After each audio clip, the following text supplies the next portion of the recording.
नमस्कार। आओ देश का सम्मान करें, शहीदों की शहादत याद करें। एक बार फिर से राष्ट्र की कमान, हम हिंदुस्तान अपने हाथ धरे। आओ स्वतंत्रता दिवस का मान करें। आज भारत देश की स्वतंत्रता को 75 साल पूरे हो रहे हैं। इस अमृत महोत्सव की हम सभी भारतवासियों को तहे दिल से बधाई देते हैं और शहीदों और स्वतंत्रता सेनानियों को उनके त्याग और बलिदान के लिए तहे दिल से नमन करते हैं और आज की कड़ी प्रस्तुत करते हैं। आज़ादी का अमृत महोत्सव भारत के महान स्वतंत्रता सेनानियों की संक्षिप्त जीवनियाँ। महाराष्ट्र राज्य शिक्षक महामंडल और सातारा जिला हिंदी अध्यापक मंडल के संयुक्त तत्वावधान में चली इस प्रेरक और ज्ञानवर्धक श्रृंखला में मैं सौ उज्ज्वला जनार्दन मोरे विठामाता विद्यालय कराड़ आपका स्वागत करती हूँ। हमारे पितामह श्रीमान ताका सूर्यवंशी सर जी के मार्गदर्शन में चली इस श्रृंखला में आपका तहे दिल से स्वागत है। आज इसकी 64वीं कड़ी में हम दुर्गा भाभी जी के बारे में जानेंगे। चिंगारी आज़ादी की सुलगी मेरे जश्न में है, इंकलाब की ज्वालाएं लिपटी मेरे बदन में है। मौत जहाँ जन्नत हो ये बात मेरे वतन में है, कुर्बानी का जज्बा जिंदा मेरे कफन में है। दुर्गा भाभी भारत की आज़ादी के लिए अपनी जान की परवाह किए बिना अंग्रेजों से लड़ने वालों में महिला क्रांतिकारियों का विशेष महत्व है। देश की आज़ादी की लड़ाई के लिए बलिदान करने वाली झांसी की रानी जैसी कई जाबाज महिलाएं थी। इन महिलाओं में एक नाम भी शामिल है, वह है दुर्गावती। इन्हें आप दुर्गा भाभी के नाम से भी जानते होंगे।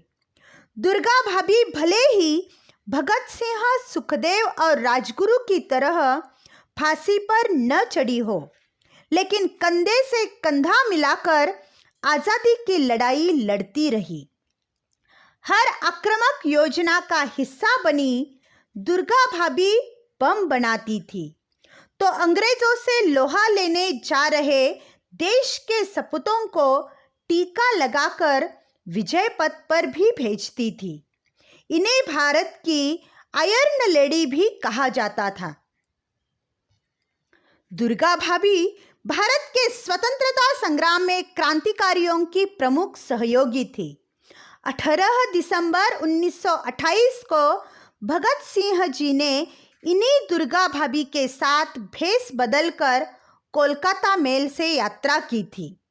दुर्गा भाभी क्रांतिकारी भगवती चरण बोहरा जी की धर्मपत्नी थी। दुर्गा भाभी का जन्म 7 अक्टूबर 1907 को शहजादपुर ग्राम अब कौशाम्बी जिले में पंडित बाके बिहारी के यहाँ हुआ था। इनके पिता इलाहाबाद कलेक्टर में नाजिर थे और इनके दादाजी पंडित शिवशंकर शहजादपुर में जमींदार थे, जिन्होंने बचपन से ही दुर्गा भाभी की सभी इच्छाएं पूरी की थी। 10 वर्ष की अल्प आयु में ही इनका विवाह लाहौर के भगवती चरण बोहरा के साथ हो गया। इनके ससुर शिवशरण जी रेलवे में ऊंचे पद पर तैनात थे। अंग्रेज सरकार ने इन्हें राय साहब का खिताब दिया था। भगवती चरण बोहरा राय साहब का पुत्र होने के बावजूद अंग्रेजों की दासता से देश को मुक्त कराना चाहते थे। वे क्रांतिकारी संगठन के प्रचार सचिव थे। वर्ष 1920 में पिताजी की मृत्यु के पश्चात भगवती चरण बोहरा जी खुलकर क्रांति में आ गए और उनकी पत्नी दुर्गा भाभी ने भी पूर्ण रूप से सहयोग किया। सन 1923 में भगवती चरण बोहरा ने नेशनल कॉलेज से बीए की परीक्षा उत्तीर्ण की और दुर्गा भाभी ने प्रभाकर की डिग्री हासिल की। दुर्गा भाभी का मायका व ससुराल दोनों पक्ष संपन्न थे। ससुर शिवशरण जी ने दुर्गा भाभी को 40,000 व पिता बाके बिहारी जी ने 5,000 रुपये संकट के दिनों में इस्तेमाल करने के लिए दिए थे, लेकिन इस दंपत्ति ने इन पैसों का उपयोग क्रांतिकारियों के साथ मिलकर देश को आज़ाद कराने में उपयोग किया। मार्च 1926 में भगवती चरण वोहरा और भगत सिंह जी ने संयुक्त रूप से नौजवान भारत सभा का प्रारूप तैयार किया और रामचंद्र कपूर के साथ मिलकर इसकी स्थापना की।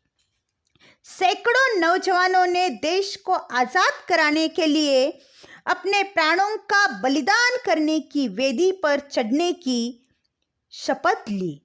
भगत सिंह और भगवती चरण वोहरा सहित सदस्यों ने अपने रक्त से प्रतिज्ञा पत्र पर हस्ताक्षर किए थे। 28 मई 1930 को रावी नदी के तट पर साथियों के साथ बम बनाने के बाद परीक्षण करते समय भगवती चरण वोहरा जी शहीद हो गई। इनके शहीद होने के बावजूद दुर्गा भाभी साथी क्रांतिकारियों के साथ सक्रिय रही। 9 अक्टूबर 1930 को दुर्गा भाभी ने गवर्नर हैली पर गोली चला दी, जिसमें गवर्नर हैली तो बच गया, लेकिन सैनिक अधिकारी टेलर बुरी तरह से घायल हो गया। मुंबई के पुलिस कमिश्नर को भी दुर्गा भाभी ने गोली मारी थी, जिसके परिणाम स्वरूप अंग्रेज पुलिस इनके पीछे पड़ गई। मुंबई के एक फ्लैट से दुर्गा भाभी व उनके साथी यशपाल जी को गिरफ्तार किया गया। दुर्गा भाभी का काम था साथी क्रांतिकारियों के लिए राजस्थान से पिस्तौलें लाना व ले जाना था। चंद्रशेखर आजाद जी ने अंग्रेजों से लड़ते वक्त जिस पिस्तौल से खुद को गोली मारी थी, उसे दुर्गा भाभी ने ही लाकर उनको दी थी। दुर्गा भाभी ने पिस्तौल चलाने की ट्रेनिंग लाहौर और कानपुर में ली थी। भगत सिंह व बटुकेश्वर दत्त जब केंद्रीय असेंबली में बम फेंकने जाने लगे तो दुर्गा भाभी व सुशीला मोहन जी ने अपने रक्त से दोनों को तिलक लगाकर विदा किया था। असेंबली में बम फेंकने के बाद भगत सिंह और बटुकेश्वर दत्त, इन दोनों को गिरफ्तार किया गया और फांसी दे दी गई। साथी क्रांतिकारियों के शहीद हो जाने के बाद दुर्गा भाभी एकदम अकेली पड़ गई। वह अपने 5 वर्षीय पुत्र शचींद्र की पढ़ाई की व्यवस्था करने के उद्देश्य से वह साहस करके दिल्ली चली आई। अंग्रेज पुलिस यहाँ भी उनका पीछा कर रही थी, उन्हें बराबर परेशान करती रही।